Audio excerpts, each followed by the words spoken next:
अस्सलाम वालेकुम। आईबीएस की एक और वीडियो के साथ मैं हूं डॉक्टर हसन। इससे पहले जो आईबीएस से रिलेटेड वीडियो मैंने चैनल पर अपलोड की थी उस पर आपके बहुत सारे कमेंट्स आए थे। जितने मैक्सिमम मैं कमेंट्स का जवाब दे सकता था वो मैंने दिया।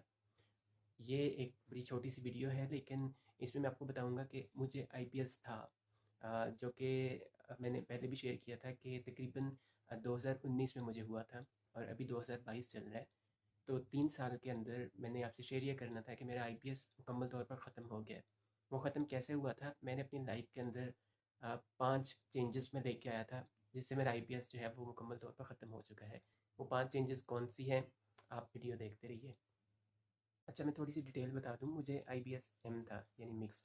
और एम में भी मुझे कभी कॉन्स्टिपेशन की कब्ज़ रहती थी और कभी मुझे डायरिया यानी कि पेट ख़राब रहता था। तो मैंने जो 5 चीज़ें अपनी लाइफ में चेंज की, जो अपनी लाइफ में चीज़ें इनकॉर्पोरेट की, अपना लाइफस्टाइल चेंज किया थोड़ा सा, अपनी डाइटरी हैबिट्स चेंज की और चेंजेस की जो कि बहुत इजी हैं और कोई उन पर ख़ास खर्चा भी नहीं है। तो मैंने बाकी जो मेरे जानने वाले थे और ऐसे बहुत से मेरे दोस्त भी थे जिनको ये मसला था, उनका भी कम्प्लीटली ये मसला बिल्कुल ठीक हो गया था। उसमें जो सबसे पहली चीज़, उसका मैंने पहले ही वीडियो में भी थोड़ा जिक्र किया था, वो ये है कि आपने अपनी वॉशरूम जाने की रूटीन सेट करनी है। उससे मुराद ये है कि अगर आप सुबह 8 बजे वॉशरूम जाते हैं और 24 घंटे में आप एक दफ़ा जाते हैं, या आप सुबह जाते हैं और फिर आप रात को जाते हैं, जो भी आपकी हर किसी की एक रूटीन होती है वॉशरूम जाने की। वॉशरूम जाने से मुराद मेरा ये है कि आप जब पखाना करने जाते हैं, ठीक है? तो फॉर एग्ज़ाम्पल अगर आप आज 8 बजे जा रहे हैं तब कोशिश करें कि आप हर रोज़ 8 बजे के आसपास ही वॉशरूम जाएं। ऐसा ना करें कि आज आप 8 बजे वॉशरूम जा रहे हैं, ठीक है? कल आप सोए रहे या वीकेंड आ गया तो उस पर आप जो है वो दोपहर को 2 बजे वॉशरूम जा रहे हैं। आपने रूटीन इस तरह सेट करनी है कि रोज़ आप अपना टाइम फ़िक्स कर लें। आप जिस भी टाइम वॉशरूम जाते हैं, आपने रोज़ उसी टाइम पर वॉशरूम जाना है। भले आपको कम वॉशरूम आया हो या ज़्यादा आया हो, आपने पखाना उसी एक फ़िक्स टाइम पर करना है जब फ़िक्स करें। इसी तरह आप अपनी खाने की रूटीन सेट करें। आप दिन में 2 दफ़ा खाते हैं, 3 दफ़ा खाते हैं, या एक दफ़ा आप ज़्यादा खाना खाते हैं और फिर आप कम खाते हैं, जो भी आपकी व्हाटएवर रूटीन जो भी है, आप कोशिश करें कि आप अपना खाना रोज़ाना फ़िक्स टाइम पर खाएँ। यानी कि अगर आप सुबह अगर आप 9 बजे नाश्ता करते हैं और उसके बाद फिर आप 2 बजे दोपहर का खाना खाते हैं और फिर आप रात का खाना 7 बजे खाते हैं, तो ये 3 टाइम आप फ़िक्स कर लें और आप कोशिश करें कि आप रोज़ इन फ़िक्स टाइम पर ही खाना खाएँ। खाने का टाइम और पखाना करने का टाइम फ़िक्स करने से क्या होगा कि आपका जो एक पूरा रिदम ख़राब हुआ हुआ है, आपका जो पूरा बैलेंस आउट हुआ हुआ है आपके आंतों का और आपके मैदे के सिस्टम का और आपके दिमाग का जो कोऑर्डिनेशन आपस में है, वो डिस्टर्ब हो जाता है आईबीएस में। तो उसको सेटल होने में बहुत हेल्प मिलेगी और आहिस्ता आहिस्ता आहिस्ता आहिस्ता इसको हम कहते हैं कि आपके पैटर्न्स बनते हैं आपके ब्रेन में। आपका ब्रेन एडजस्ट करता है। हम जिस तरह अपनी बॉडी के साथ बिहेव करते हैं, हमारा ब्रेन उसी तरह बॉडी को एडजस्ट करने लग जाता है, वो पैटर्न सेट कर देता है। अगर आप आज खाने की और वॉशरूम की रूटीन सेट करते हैं तो ब्रेन कल को ऑटोमेटिकली आपके ऊपर जिसम को मैसेज देगा कि यार तुमने इतने बजे वॉशरूम जाना है तो तुम वॉशरूम जाओ, मैं रेडी हूँ, ठीक है? तो ये ऑटोमेटिक जब पैटर्न्स बनते हैं तो उनका बहुत ज़्यादा पॉजिटिव इफेक्ट आता है आपके आईबीएस को कंट्रोल करने में और ओवरऑल आपकी जनरल वेलबीइंग में। 2 पॉइंट हो गए। नेक्स्ट पॉइंट है कि आपने अपने खाने में क्या तब्दीली करनी है।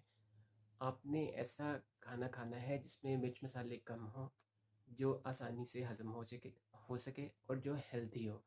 हेल्दी से मुराद ये है कि हर इंसान को रोज़ थोड़ी सी वेजिटेबल्स खानी चाहिए, थोड़ा सा गोश्त खाना चाहिए, थोड़ा सा सलाद लेना चाहिए, थोड़ी सी ऐसी मैदे की बनी हुई या कुछ ऐसी चीज़, वो यानी कि अपने कम्बिनेशन में रोज़ कुछ लेना है। ऐसा नहीं है कि आप एक ही तरह का खाना आप रोज़ खा रहे हैं, यानी कि अगर आप फास्ट फूड खा रहे हो तो आप रोज़ फास्ट फूड ही खा रहे हैं। ऐसा नहीं है, आपने कम्बिनेशन में हर चीज़ लेनी है। आप सब कुछ खा सकते हैं। मैं ये नहीं कहूँगा कि आप फास्ट फूड जो है उसको बिल्कुल बंद कर दें या चाय वाला बंद कर दें, आप ये कर दें वो कर दें। आप सब कुछ लें लेकिन आप एक ही दफ़ा ठूंस कर ना अपना जो है ना वो पेट भरा करें। आप कम मिकदार में लें और बेशक आप दिन में 3-4 दफ़ा जो है वो चीज़ खा लिया करें, जो भी आपकी रूटीन है।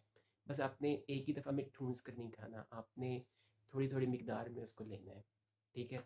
और फास्ट फूड मैं आपको कम्प्लीटली बंद नहीं करूँगा, मैं आपको ये कभी भी मशवरा नहीं दूंगा। मैं सिर्फ यही कहूँगा कि आप उसकी मिकदार कम कर लें, यानी कि आप उसकी क्वांटिटी कम कर लें, या आप हफ्ते में अगर 3 दफ़ा खा रहे हैं तो आप एक दफ़ा पर आ जाएं, ठीक है? यानी कि आप उसकी फ्रिक्वेंसी को कम कर लें या आप उसकी मिकदार जो है उसको कम कर लें। कम करने से मुराद मेरी ये है कि आप फॉर एग्ज़ाम्पल आप अंडे वाला बर्गर अगर आप दिन में एक रोज़ खाते हैं, ठीक है, तो या तो आप आधा लिया करें रोज़, या अगर आप रोज़ की बजाय हफ्ते में 3 दिन के बाद एक दफ़ा लिया करें। यानी कि इससे ये मुराद है, क्वांटिटी कम करने से मुराद ये है कि अगर आप चिकन विंग्स खा रहे हैं या आप कोई भी चिकन फ्राई खा रहे हैं, अगर आप उसका नॉर्मली आप उसके अगर 2 पीसेस लेते हैं तो आप उसका 1 पीस ले लें, ठीक है। मिकदार से ये मुराद है। एक तो आप ये अपनी लाइफ में जो है ना वो खाने की ये तब्दीली कर लें। दूसरा जिस चीज़ को मैंने बहुत बेनिफिशियल पाया है वो जौ का दलिया है। जौ का दलिया और जैतून का तेल। जैतून का तेल सिर्फ एक्स्ट्रा वर्जिन ऑलिव ऑयल, क्योंकि ऑलिव ऑयल बहुत तरह के आते हैं। पॉमेस आता है जिसमें 2-3 तरह के ऑयल्स मिक्सड होते हैं, ठीक है। होता वो ऑलिव ऑयल ही है, लेकिन कुछ ज़्यादा प्रोसेस होते हैं, कुछ कम प्रोसेस होते हैं। कुछ में लो क्वालिटी के जैतून इस्तेमाल होते हैं, कुछ में हाई क्वालिटी के, तो कुछ में उसका कॉम्बिनेशन बनाकर वो बेचा जाता है। लेकिन आपने एक्स्ट्रा वर्जिन ऑलिव ऑयल ही लेना है। आपने ज़्यादा नहीं लेना, आप उसके कम से कम 2 चम्मच आप डेली लिया करें। आपने अगर कोई खाना बनाया है तो आप खाना बनाने के बाद सालन के ऊपर 1 चम्मच डाल सकते हैं, ठीक है। अगर आप उसमें फ्राई ना करें तो बेहतर है। आप खाना खाने के वक्त जो है वो अपने सालन के ऊपर 1 चम्मच ऑलिव ऑयल का डाल लें, ठीक है। और 1 चम्मच अगर आपको सोते वक्त अगर आपकी आदत है कि आप दूध पीते हैं तो आप 1 कप दूध के अंदर 1 चम्मच ऑलिव ऑयल का डालकर आप ये ले सकते हैं। तो एटलीस्ट आप 2 चम्मच ऑलिव ऑयल के रोज़ लें। और एक चीज़ जो मैंने और जिसका बहुत फ़ायदा मुझे मिला है और जिसको भी मैंने बताया उसका बहुत फ़ायदा हुआ है, वो जौ का दलिया है। जौ का दलिया भी, एक तो आपको साबुत जौ का दलिया मिलता है, ठीक है। उसको पकाने पर कुछ 10-15 मिनट लग जाते हैं। आप उसको पानी में डालते हैं, उसको बॉयल होने रख देते हैं, वो पकता रहता है, उसको एटलीस्ट 10-15 मिनट चाहिए होते हैं, ठीक है। उससे बेहतर है कि उनको हम वाइट ओट्स कहते हैं। वो जौ का दलिया होता है, लेकिन उसको थोड़ा सा प्रोसेस करने के बाद या उसको स्टीम किया होता है या उसको एक दफ़ा प्रोसेस किया हुआ होता है। वो थोड़ा सा प्री कुक्ड होता है, उसको हम क्विक कुकिंग कहते हैं। वो आपको क्वैकर ओट्स का या इस तरह डिफरेंट कंपनीज़ का टिन में जो का दलिया आता है वो मिल जाएगा, या नेचर जोन एक कंपनी है उसका थोड़ा रेट बेहतर है, बल्कि मेरे पास पड़ा है। मैं आपको उसका पैकेट दिखा देता हूँ,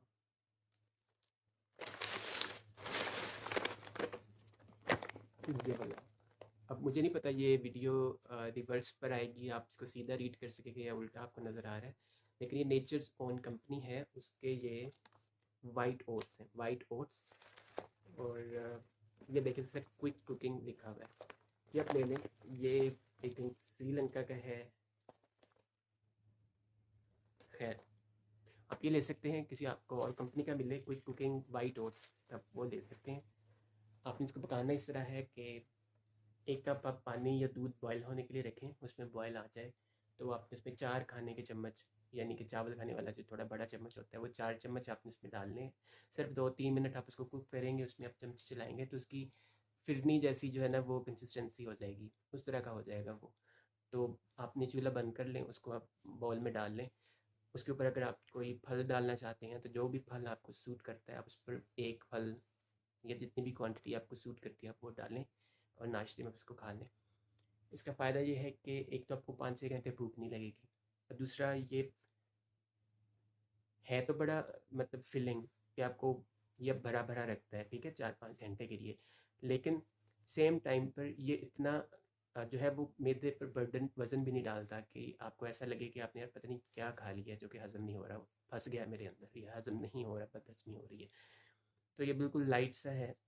और लाइट सा नाश्ता आईबीएस में जो है वो, देखें आईबीएस में सबसे बड़ा मसला ये है कि ऐसे लोग जिनकी रूटीन ख़राब है, या कुछ लोग होते हैं वो कॉल सेंटर्स या इस तरह की जॉब्स करते हैं, सारी रात वो शिफ्ट होती है उनकी और दिन में वो सोते हैं, ऐसे लोगों में आईबीएस और बढ़ जाता है। और दूसरा आईबीएस ऐसे लोग में बढ़ता है जो नाश्ते में बहुत गैप डालते हैं, यानी कि आप सुबह सोकर उठे, आपको कोई भूख नहीं थी, ठीक है, आप 11-12 बजे तक नाश्ता ना करें। लेकिन कुछ लोग ऐसे हैं कि वो मगरिब हो जाती है, 5-6 बज जाते हैं, फिर उस वक्त तक भी उन्होंने कुछ भी नहीं खाया होता, कुछ भी नहीं पिया होता।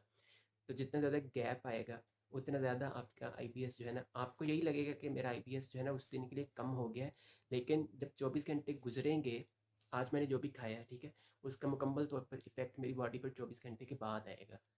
तो आज अगर आपने बहुत गैप लिया है तो हो सकता है आपको उस दिन कुछ भी ना हो, ठीक है, लेकिन अगले दिन आपकी तबीयत काफ़ी डाउन रहेगी, या आपको मैदे में दर्द होगा, या आईबीएस की जो भी आपको शिकायत हैं वो शिकायत आपकी बढ़ जाएंगी। एक चीज़ मैं और बताना चाहूँगा, जो मॉडर्न मेडिकल साइंस है, ठीक है, वो चीज़ों की या मुख्तलिफ जो भी खुराक हम लेते हैं उसकी तासीर पर बिलीव नहीं करती। मॉडर्न मेडिकल साइंस कहती है कि तासीर कुछ नहीं होती, ये गर्म ठंडा खुश्क सर्द तर ये कुछ नहीं होता। लेकिन अब मॉडर्न मेडिकल साइंस भी इस चीज़ पर बिलीव करती है कि नहीं यार, इन चीज़ों पर इन चीज़ों का हमारे जिस्म पर बहुत असर होता है। मिसाल के तौर पर अगर किसी चीज़ की तासीर बहुत ज़्यादा गर्म और खुश्क है और आपके जिस्म की तासीर भी बहुत ज़्यादा गर्म और खुश्क है, तो आप उस चीज़ को ज़्यादा इस्तेमाल करेंगे तो आपके जिस्म की गर्मी इतनी ज़्यादा बढ़ जाएगी कि आपकी तबीयत ख़राब हो जाएगी। डॉक्टर आपको मज़ीद मेडिसिन देंगे, चूँकि वो मेडिसिन खुद भी गर्म होती हैं, तो आपका जिस्म आपका मसला बढ़ता जाएगा, लेकिन आपको समझ नहीं आएगी कि यार मेरा मसला है क्या। तो मैं आपको ये रिकमेंड करूँगा, मैं इस वीडियो की डिस्क्रिप्शन में 2 लिंक दूँगा। वो उस वेबसाइट में हर खाने वाली चीज़, काफ़ी सारी चीज़ें हैं, खैर सारी तो नहीं लेकिन काफ़ी सारी चीज़ों की तासीर लिखी हुई है कि कौन सी चीज़ गर्म होती है, कौन सी चीज़ सर्द की तासीर की होती है, कौन सी चीज़ खुश्क होती है, कौन सी चीज़ तर होती है। तो आपके जिस्म की जो भी तासीर है, अगर आपके जिस्म की तासीर खुश्क है तो आपको खुश्क और गर्म है तो आपको खुश्क और गर्म चीज़ें कम खानी चाहिए, और ठंडी और तर चीज़ ज़्यादा लेनी चाहिए। तो एक तो आप मैं आपको ये रिकमेंड करूँगा कि ये सुनने में बड़ा अजीब लगेगा, लेकिन आप जो न्यूट्रिशन होते हैं या डाइटिशियन कहते हैं आप उन्हें, आप उनको, या अगर आपके आसपास कोई अच्छा हकीम है जो इन चीज़ों की बारीकियों को समझता है, आप उससे अपने जिस्म की तासीर या आपको जो भी मसले मसाइल होते हैं जिस्म से या निज़ाम से मुतल्लिका, आप उसको वो बताकर आप उससे एक चार्ट बनवा लें कि कौन सी ग़िज़ाएँ, उसको इलाज बिल ग़िज़ा भी कहते हैं, कि कौन सी ग़िज़ाएँ आपके जिस्म के लिए सूट करेंगी। तो उसमें कुछ चीज़ें ऐसी होंगी जो कि अगर आप खुद भी एक डायरी बनाएँ ना, आप उसमें रोज़ लिखें कि आज मैंने ये खाया और आज मेरा आईबीएस इस तरह का था। तो आपको एक अंडरस्टैंडिंग हो जाएगी कि हाँ यार, अगर मैं ये चीज़ खाऊँ तो मेरा आईबीएस ज़्यादा हो जाता है, और अगर मैं ये चीज़ें खाऊँ तो मेरा आईबीएस कम हो जाता है। तो आप एक लिस्ट बनवा लें, आप किसी हकीम से या डाइटिशियन न्यूट्रिशनिस्ट से मशवरा करके आप इलाज बिल ग़िज़ा के जो कॉन्सेप्ट है उसके अकॉर्डिंग आप लिस्ट बना लें, उसमें कुछ ग़िज़ाएँ जो आपको सूट करती हैं। आप अगर वो ज़्यादा अपनी इनटेक में लें तो आपका आईबीएस बहुत हद तक बेहतर हो जाएगा। ये चीज़ें जो मैंने आपको 4-5 बताई हैं, ये सुनने में तो आपको बहुत सिंपल लगेंगी कि यार इससे मेरी लाइफ में क्या फ़र्क पड़ेगा, लेकिन आप इनको अपना हिस्सा बना लें अपनी रूटीन का, ठीक है? आप इन पर अमल करें और आप 5-6 महीने एटलीस्ट इन सारी चीज़ों पर अमल करें, और मैं आपको गारंटी के साथ कह सकता हूँ कि आपका आईबीएस बिल्कुल ख़त्म हो जाएगा। आपकी सारी शिकायत जो आईबीएस की वजह से हैं, ठीक है? वो सारी शिकायत आपकी ख़त्म हो जाएँगी। तो एक दफ़ा हम थोड़ा सा रिकैप कर लेते हैं। एक तो आपने अपनी वॉशरूम जाने की और खाना खाने की और सोने जागने की रूटीन सेट करनी है। एक तो मैंने आपको ये बताया। दूसरा, आपने फ़ास्ट फूड कम लेना है, या तो आप कम मिकदार में लेना शुरू कर दें या कम फ्रीक्वेंसी में लेना शुरू कर दें, ठीक है। दूसरा मैंने आपको दूसरा तो है नहीं, जो भी नंबर है चल रहा है उसमें मैंने आपको बताया कि आपने जौ का दलिया नाश्ते में लेना है, और आप जैतून का तेल अपनी जो है वो खाने पीने की रूटीन में ऐड करें। और आखिरी चीज़ मैंने आपको बताई थी कि आप खाने की तासीर के मुताबिक खाना लिया करें, खाने वाली चीज़ें लिया करें। और एक चीज़ और कि आप ओवर थिंकिंग ना करें, ज़्यादा सोचा ना करें, स्ट्रेस कम लिया करें। मुझे पता है ये कहना बहुत आसान है, लेकिन आजकल लाइफ में इतने मसले चल रहे हैं, हर किसी को स्ट्रेस है। लेकिन देखें, आप जितनी ओवर थिंकिंग करते जाएंगे, आप जितना ज़्यादा सोचते जाएंगे, आपके ब्रेन में उतनी ज़्यादा इलेक्ट्रिकल एक्टिविटी होती है, उतने ज़्यादा सिग्नल्स जनरेट होते हैं। जब सिग्नल ज़्यादा जनरेट होते हैं तो आपकी आंतों के अंदर आपके ब्रेन के बाद सबसे ज़्यादा नर्व्स होती हैं, यानी कि ऐसे सेल्स होते हैं जो आपके इस पूरे शऊर के निज़ाम को बनाते हैं। ओवर थिंकिंग की वजह से आपका ये पूरे का पूरा सिस्टम मज़ीद ख़राब होता है। तो अल्लाह आप सबके मसले आसान करे, बस आप स्ट्रेस कम लिया करें और जो एहतियात मैंने आपको बताई है आप वो साथ करें। अगर आपको किसी तरह कोई और मसला है और आप किसी और चीज़ की मेडिसिन ले रहे हैं तो आप वो जारी रखें। आप जिस भी स्पेशलिस्ट की मेडिसिन ले रहे हैं किसी और मसले के हवाले से, तो आप वो मेडिसिन जारी रखें। सिर्फ आप ये एहतियातें और ये चेंजेस अपनी लाइफ में साथ साथ लेके आएँ तो आपका आईबीएस ऑलमोस्ट बिल्कुल ख़त्म हो जाएगा, ठीक है। और एक चीज़ जिसका मुझे बहुत फ़ायदा मिला है वो वॉक है। आप कम से कम 6000 कदम रोज़ लिया करें, यानी कि 6000 स्टेप्स। आप स्टेप्स इजीली काउंट कर सकते हैं, आपके फ़ोन के अंदर ऐप इंस्टॉल हो जाती है, पीडोमीटर कहते हैं स्टेप्स काउंट करने वाली किसी भी ऐप को। तो आप वो यूज़ कर सकते हैं, या डिफरेंट फिटनेस बैंड्स जो किसी रिलायबल कंपनी की हों, वो भी आपके स्टेप्स बिल्कुल ठीक काउंट करते हैं, आप वो काउंट कर सकते हैं। तो 6000 स्टेप्स अगर आप डेली इतनी वॉक कर रहे हैं तो उसके भी काफ़ी बेनिफिट्स हैं। और बाकी तो आपको पता होगा कि पानी हमें एटलीस्ट 2-2.5 लीटर डेली पीना चाहिए। तो ये आप कुछ चेंजेस अपनी लाइफ में लेकर आएँ और आप इन चेंजेस को रिटेन रखें, यानी कि आप एटलीस्ट इन चेंजेस को 5-6 महीने दें। 5-6 महीने आप इन चीज़ों पर अमल करें और फिर 5-6 महीने के बाद मुझे बताइएगा। मैं आपको गारंटी से कह सकता हूँ कि आपका आईबीएस 100% नहीं तो 50% ज़रूर कम हो चुका होगा 5-6 महीनों के बाद, और 1 साल के अंदर अंदर आपका आईबीएस बिल्कुल ख़त्म हो जाएगा। तो ये थी सिंपल सी वीडियो, बस। अल्लाह हाफ़िज़।